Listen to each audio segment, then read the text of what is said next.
Good day, classmates! Today, we are going to tackle the Unit 4, Determinants of Supply and Demand. Learning objectives.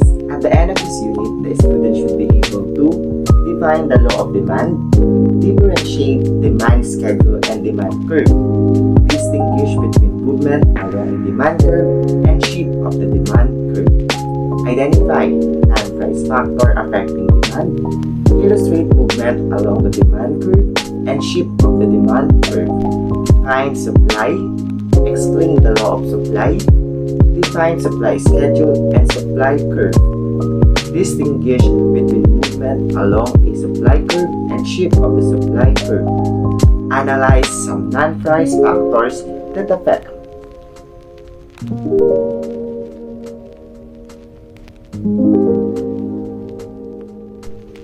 So let's start the discussion.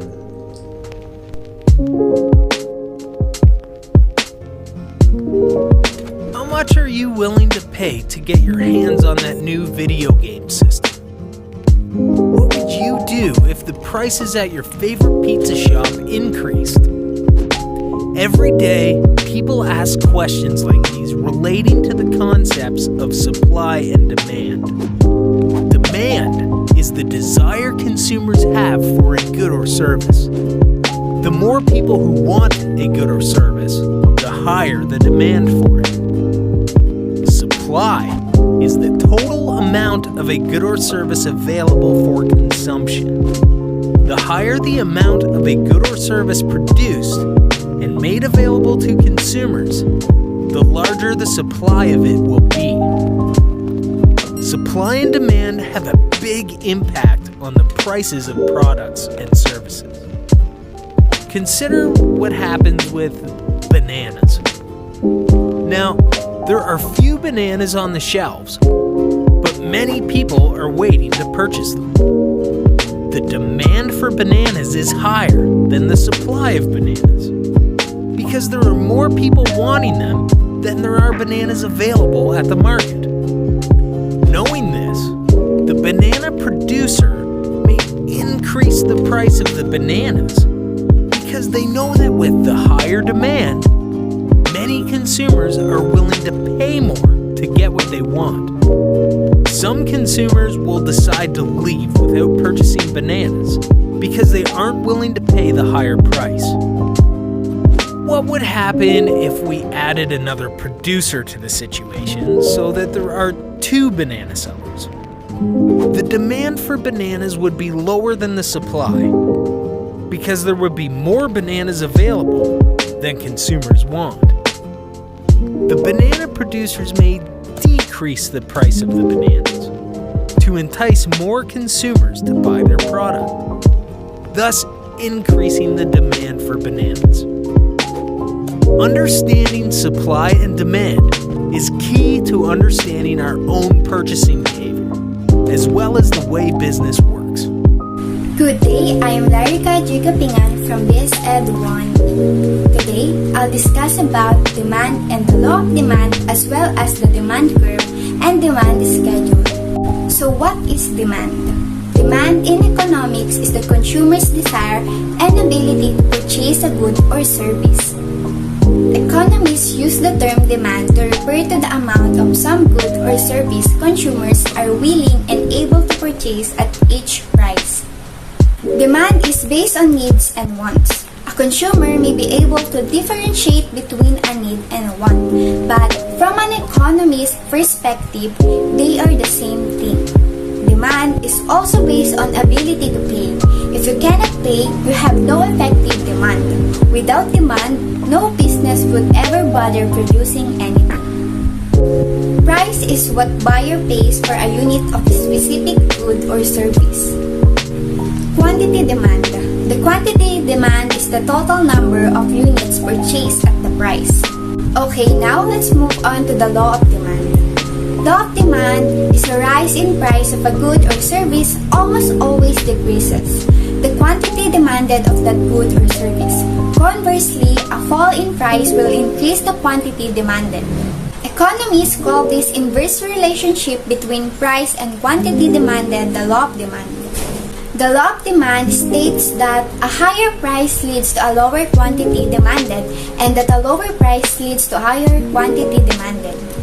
The law of demand states that quantity purchased varies inversely with price. In other words, the higher the price, the lower the quantity demanded. This phenomenon occurs because when consumers' opportunity cost increases, they must give something else up or switch to a substitute product.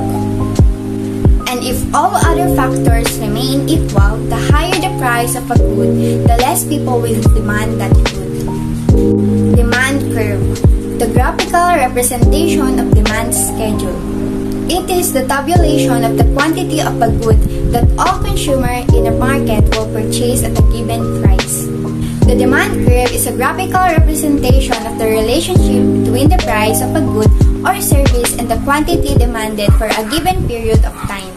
In a typical representation, the price will appear on the left vertical axis, the quantity demanded on the horizontal axis. Demand schedule. The demand schedule illustrates the relationship between price and quantity demanded by using a table of figures. In economics, the demand schedule is a table showing the quantity demanded of a good or service at different price levels. The demand schedule can be graphed as a continuous demand curve on a chart where the y-axis represents price and the x-axis represents quantity. When you talk about demand, what comes to mind first is markets. A market is the platform that brings together buyers of different sorts and sellers of different sorts. They are the demanders and the suppliers in any situation that involves a potential exchange of goods and cash. The corner gas station, an e-commerce site, the local music store, a farmer's roadside stand. These are all markets familiar to us all. Now, let's go on to examine what demand is. Demand is a schedule or a curve that shows the quantities of a product that are purchased at various possible prices, other things equal. It shows you the pattern that a consumer follows when he is willing and able to purchase various amounts of a product at each of a series of possible prices during a specified period of time. Let's consider this hypothetical demand schedule for a single consumer purchasing bushels of corn. This table shows how the various prices of corn and the quantity of corn a particular consumer would be willing and able to purchase at each of these prices are related. At $5 per bushel, the consumer is willing and able to buy 10 bushels per week. But at $4, the consumer is willing and able to buy as many as 20 bushels per week, and so forth. Thus, demand is simply a statement of a buyer's intentions with respect to the purchase of a product. Let's represent the relationship between the price of corn and an individual's demand for this corn on a simple graph. Let's measure quantity demanded on the horizontal axis and price on the vertical axis. Let's plot and connect the 5 price quantity data points listed in the table with a smooth curve, labeled D. This curve is what we call a demand curve. Its downward slope reflects an inverse relationship that economists call the law of demand. So, what we understand is that, other things equal, consumers will buy more of a product as its price declines and less of it as its price rises. Having come to this conclusion, we must now ask ourselves another question. Why is there an inverse relationship between price and quantity demanded? Actually, the law of demand is consistent with common sense. People do tend to buy more of something when it's priced low rather than when it's priced high. That's why there is always a rush at clearance sales. It's ample evidence of the law of demand. Buying depends on one more thing, and that's utility. It's been noted that in any specific time period, a buyer derives less satisfaction from each successive unit of the product that he consumes. This satisfaction can be termed marginal utility. Because successive units yield less and less marginal utility, he will buy additional units if only the price of those units is progressively reduced. We see, therefore, that consumption is subject to diminishing marginal utility. For example, a decline in the price of chicken will increase the purchasing power of consumer incomes, enabling people to buy more chicken. This is the income effect that price decline has on demand. At a lower price, chicken is relatively more attractive, and consumers tend to substitute it for pork, lamb, beef, and fish. This is the substitution effect that price decline has on demand. Income and substitution effects combine to make consumers able and willing to buy more of a product at a low price than at a high price. It thus becomes clear how price and quantity demanded are inversely related.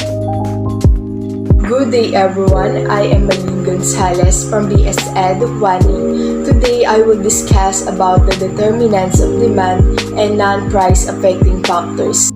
Determination of demand: when price changes, quantity demanded will change. Determinants of demands are factors that cause fluctuation in the economy. Demand for product or services. It is a change in condition that cause the demand curve to shift. The word slowly can help you to remember the changes that can shift the demand. That is the movement along the same demand curve when factors other than the price will change and the demand curve will shift. We have 5 determinants of demand. Number 1, the price of goods or services. The law of demand states that when the price rises, the quantity demanded will fall. Number 2, income of the buyers. When income rises, so will the demand of the person will also rise. When the income falls, so will the demanded will also fall. But if your income's double, you won't always buy as much as a particular goods or services, meaning to say that the demands for goods or services depends upon the income of the person. The greater the income, have the greater demands or services. And when the incomes of the person fall, they would demand less. Number 3, we have price-related goods or services. Price of complementary goods or services rises the cost of using the product you demand. So you want less, meaning to say that under this price in particular goods or services, we have complementary and substitute products. When we say complementary products, increase in the price of one product will cause a decrease in quantity demanded for complementary products.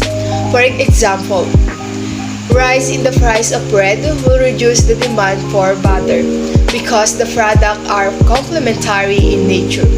When we say substitutes product, increase in one product will cause an increase in the demanded for substitute product. Example, rise in price of tea will increase the demand for coffee and decrease the demand for tea. Number 4, taste of preferences of the consumer. When the public desires, emotion or preferences change in favor of the product, so does the quantity demanded will change. The changes in demand for various goods or products occur to the changes in fashion, also due to the pressure of advertisement.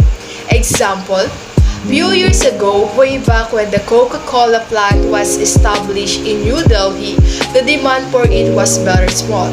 But now, the Coca-Cola has undergone a change and became the favorable cause of the large advertisement done for it. Number 5, expectation of future income or price. Consumer expectation with regard of future prices of goods or services if due to the some reason that consumer expect in the near future that the price of the goods or services are affordable, then in the present they would demand greater quantities of the goods so that the future they should not have to pay the higher prices, and they expect that their future income would also rise. We have 6 non-price factors affecting demand. Non-price determinants of demand refer to the factors that other than the current prices can potentially influence the need for services or a product, resulting in a shift in its demand curve. In other words, factors are very crucial economically as they can impact the demand for a service or a product, irrespective of its current price. Those are the following: number 1, income; number 2, prices of related goods; number 3, taste and preferences; number 4, expectation of future prices; And number 5, seasonal consideration. And number 6 is the population. Why marketers need to pay attention to non-price factors. Non-price factors have the potential greatly influence the success of an item on the market in any given time. For a company that wants to market effectively, considering the non-price factors affecting demand is an important part of devising a marketing and promoting strategy. Non-price factors vary depending upon a wide variety of a market influence, climate, and preferences, and may change at any given point or a product lifespan. Considering the following non-price factors when diversing or devising a market and promoting strategies for your company products and services. Therefore, it is important to keep track of these factors over and above the primary pricing factors to market product efficiently. Good day everyone, I am John Shaw, and today I am going to tackle the shift in demand and movement along demand curve. A shift in demand means at the same price, consumer wish to buy more. A movement along the demand occurs following a change in price. Price variation that affect the quantity demanded are referred to as demand curve movement. It also a graph that shows how demand for a commodity or service changes as its price fluctuates. A demand curve is also a graph that shows the relationship between the price of a commodity and the quantity of that commodity that is desired at the price in economics. Demand curve can be used to model the price-quantity connection for a single customer or for all customers in the market. A shift in the supply curve, like a shift in the demand curve, implies that the supply-demand connection is steady. As a result, a shift along the supply curve happens when the price of goods and changes and the volume supplied varies in accordance with the original supply relationship. To put it another way, a movement occurs when the amount supply changes simply owing to a change in the price and vice versa. Shift in the demand curve. A shift in the demand curve occurs when a determinant of demand other than price changes. It occurs when the demand for goods and services changes even though the price did not. The shift of a demand curve takes place when there is a change in any price determinant of demand, resulting in a new demand curve. Non-price determinant of demand are those things that will cause demand to change even if the prices remain the same. In other words, the thing whose changes might cause a consumer to buy more or less of a good even if the good's own price remain unchanged. For example, an increase in income would mean people afford to buy more widgets, even at the same price. An increases in price from $12 to $16 causes a movement along the demand curve and the quantity demand falls from 80 to 60.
Price of related goods. If I eat English muffins and butter every morning for breakfast, and I noticed that English muffins are buy one get one free, the demand will shift to the right because my demand for those English muffin increases. But vice versa, if the price of English muffins increase $3, then I will decide to eat cereal this week for breakfast instead, which is a substitute good, and the demand for English muffins will shift to the left. Changes in taste and preferences. So the biggest item on the market right now is fidget spinners. Why is that? Well, fidget spinners are more quote-unquote fashionable. They're the hottest item right now, so the demand shifts to the right. However, say a fidget cube takes the limelight and everybody thinks fidget spinners are so lame now because these cool fidget cubes have everything you could possibly want. What does this do to the demand of fidget spinners? If you said shifts to the left, then you are correct. Future expectations. If I think that English muffins are going to go on sale next week, then I'm not going to buy them this week because I think the price will be cheaper soon.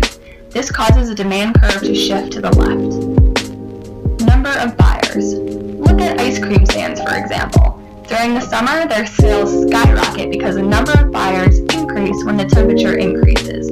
This causes a demand curve to shift to the right. But what happens in the winter when it's cold and everybody wants to be warm inside? Well, the demand curve for the ice cream shifts to the left because people don't want to be eating ice cream in the cold. Next one, meaning and the law of supply.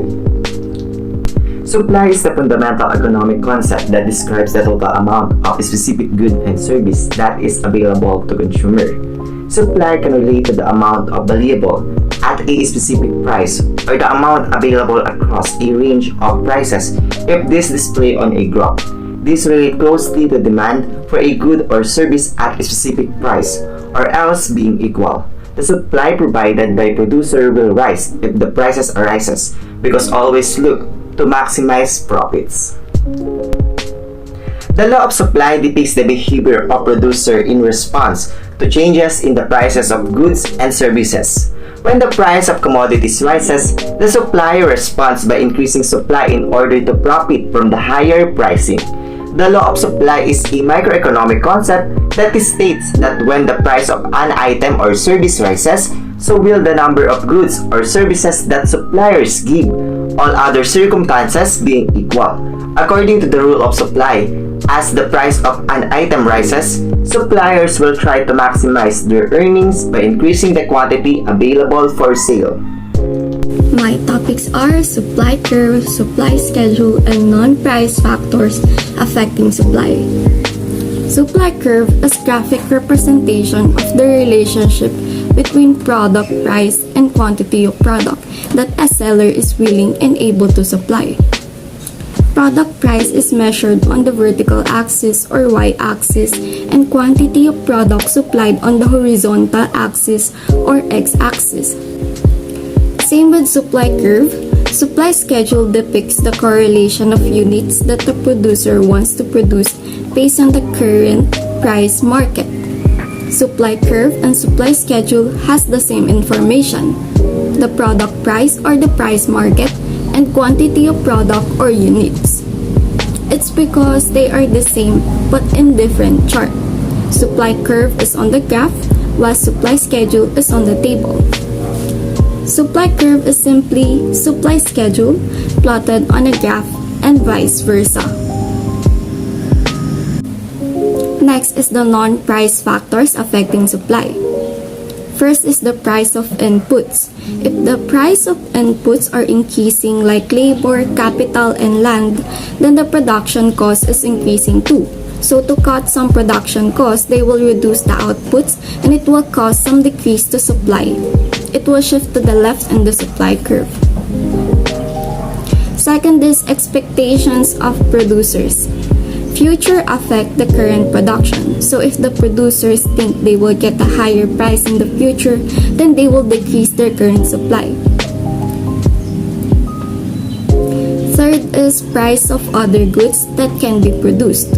Suppliers monitor the price of the other types of goods they can produce.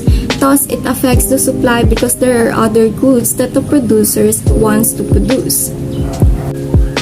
The last one is technology. Technology is making the production faster and easier. It also helps the production cost to decrease and at the same time to increase the supply. Like for example, since the equipments are processing the goods, the production didn't need a lot of employees, so there will be a cut in labor that is part of the production cost. I am Catherine Guzman from BSE Diwani. I will discuss the shape of the supply curve and determinants of supply. Shape of the supply.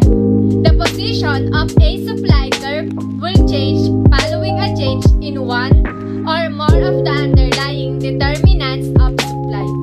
For example, a change in cost, such as a change in labor or raw material cost, will shape the position of the supply curve. It refers to the change in the quantity supplied at every price, and supply determinants will cause the location of a supply curve to shift. Rising costs. If costs rise, less can be produced at any given price, and the supply curve will shift to the left. If costs grow, less can be produced at the given price, automatically the supply curve goes to the left. We're spreading a gas stop more this week than last, even shopping to save. A couple months ago, it was like $40 to fill up, and now it's like triple digits sometimes. It's insane. Gas prices now averaging $4.30 a gallon nationwide. It's crazy out here. Like, it's really crazy. It's rising overnight. Due to steep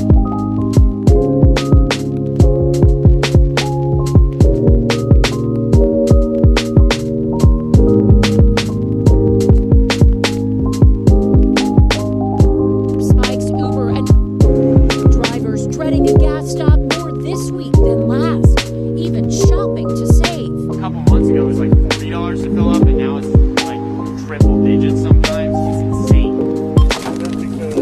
Gas prices now averaging $4.30 a gallon nationwide. It's crazy out here. Like, it's really crazy. It's rising overnight. Due to steep spikes, Uber announcing a surcharge to fares and deliveries. Riders will pay 45 to 55 cents more per trip, and for deliveries, 35 to 45 cents. It's a good move, but I'm not sure it's enough. The increase will last at least 2 months. A lot of rideshare drivers are already struggling to make basically a minimum wage. To ease the burden for all behind the wheel, a growing number of governors want to suspend state taxes on fuel, saving drivers up to 60 cents a gallon. State federal taxes, combined with refinery and distribution costs and the price of crude oil, add up to the price you pay at the pump. The majority of America's gas stations barely break even when prices soar. Gas station owners actually hate high gas prices as much as we do. They're hoping customers will splurge on snacks and drinks at their convenience stores instead. Falling costs. If costs fall, more can be produced, and the supply curve will shift to the right. Any changes in an underlying determinant of supply, such as a change in the availability of factors or changes in weather, taxes, and subsidies, will shift the supply curve to the left or right.